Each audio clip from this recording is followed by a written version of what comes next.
Matthias was about to make his leave until he was distracted by Layla's clothes. Her school uniform was dirtied with dust, and blood was seeping through her torn stockings. When the spinning bicycle wheels stopped, silence came upon the two. Layla raised her thinly frowned eyes and glanced at Matthias. Although the look on her face was insolent, it strangely made a soft impression. This girl grows as well, although it was natural for the child to grow as time went by. Her change in appearance had somehow scratched his nerves. To Matthias, Llewellyn was just a little girl. The girl who always tried to desperately avoid him. The girl who he thought was insignificant. But he could no longer see the insignificant girl he knew of in his memory with the Layla Llewellyn, who stood in front of him now. The slender lines of her body showing underneath the thin summer school uniform was no longer those of a skinny child, as well as her fresh cheeks, lips, and her soft body's scent carried by the wind. Layla struggled to get up, as Matthias felt a strange displeasure. Taking a step back, she fixed her shoes and dusted off her school uniform. Although Layla was now a grown woman, her height had still failed to reach the tip of the Duke's chin. "Layla Llewellyn," Matthias impulsively called. Layla's shoulders flinched at his voice. "I'm sorry, my lord." Repeating the same words over again, Layla crouched under his feet and began picking up her scattered items. Bag, books, notebook. Matthias's eyes moved along the small, pale hands that were soiled with dust and blood. His gaze fixated on a pen. Layla gently nudged while gathering her stuff. Matthias slowly took a step forward and purposely stepped on the pen. Layla only then glanced up and saw his eyes filled with irritation. "Layla Llewellyn," he called her. "Again, I'm talking to you." "Yes, my lord," Layla answered as she tightly closed her eyes.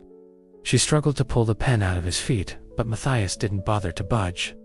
"I'm listening," Layla said quite confidently, even though her body trembled. Her green eyes that had resembled the vivid summer forests sparkled in anger mixed with humiliation. She was suddenly reminded of the time when the Duke stepped on her gold coin. On that day, and today as well, the Duke was looking down at Layla with the same expression and the same gaze. After letting out a silent laugh, Matthias lifted his foot and nonchalantly passed by Layla. He put on his officer hat and started walking leisurely along the road, as if nothing had happened. Layla blankly stared at the back of the distant Duke. Her heart, why would he do such a thing if he's not going to say anything? Layla's pen twitched in her hands.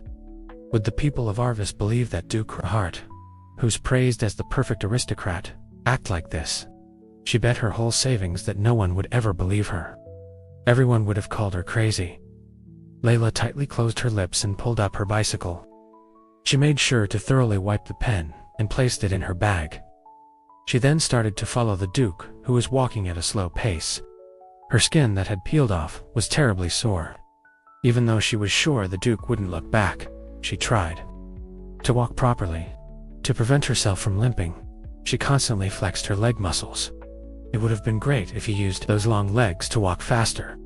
When Layla was about to sigh out of frustration, Duke Herhard had abruptly turned around.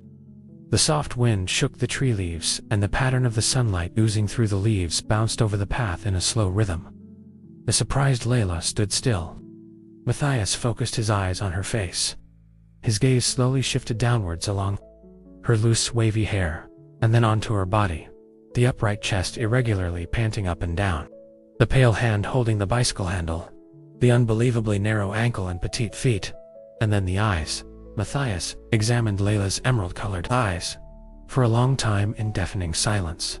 Layla was still just an orphan living in the dugout, located on his estate, but one crucial fact had seemed to change everything. Time passed, and the child grew. And when he accepted that fact, he noticed Layla. She was no longer a child. That woman, Layla Llewellyn,